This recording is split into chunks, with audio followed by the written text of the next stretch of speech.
So what do we know about the three that are questionable? Yeah, so feeling good. SA gonna go, and then BC and Taya will know in the next half hour, and I guess Wyatt will get it out as soon as we know.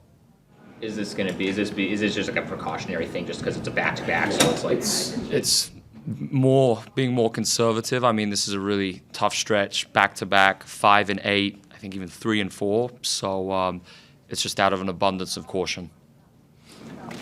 I was going to ask Alex.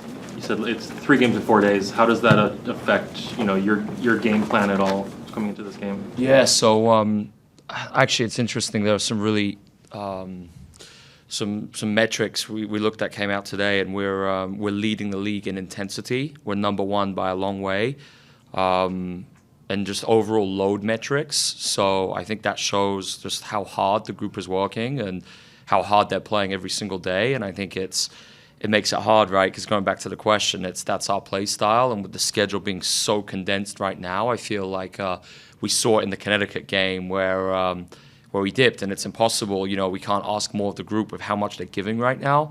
So we just got to get through this back to back, and then once the schedule goes back to 3 games a week, we'll be in a good place, and yeah, be able to get through this stretch right now. In your guys' losses this year, pretty consistently, there's been a player on the other team that's a pretty good post. Someone who gets a lot of rebounds, a lot of offensive rebounds. Camilla, who did really well in the opener. Aaliyah Boston did really well last week. You're about to play Angel Reese, who's one of the best in the WNBA. How do you game plan for someone like that? Yeah, so I think really like the biggest key for this game is rebounding, defensive rebounding. So Reese is averaging 5.8 offensive rebounds a game. That's huge. They have the top offensive rebounding rate in the league at 40.1% offensive rebound rate. And a lot of that is Angel. So that's the key to the game right there. I think it's got to be a team effort, got to be all 5.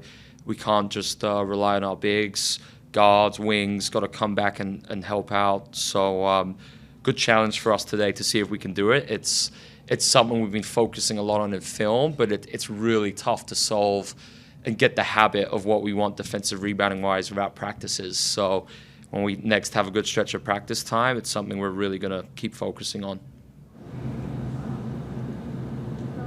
Coach, when we were talking about the load management of these games, a couple days ago you were talking about Brittany does a really good job of you guys having a really aggressive rotation.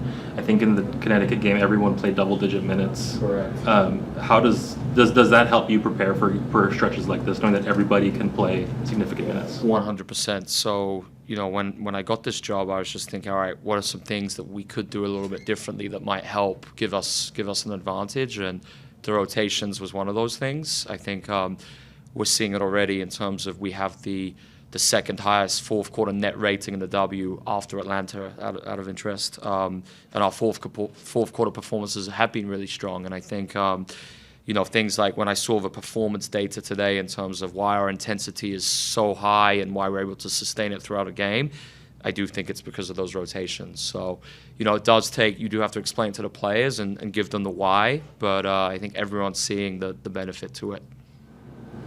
Hey, Coach, are you? Is that something that you're also monitoring in game, which has an impact on your substitution? So if you see it dropping at all?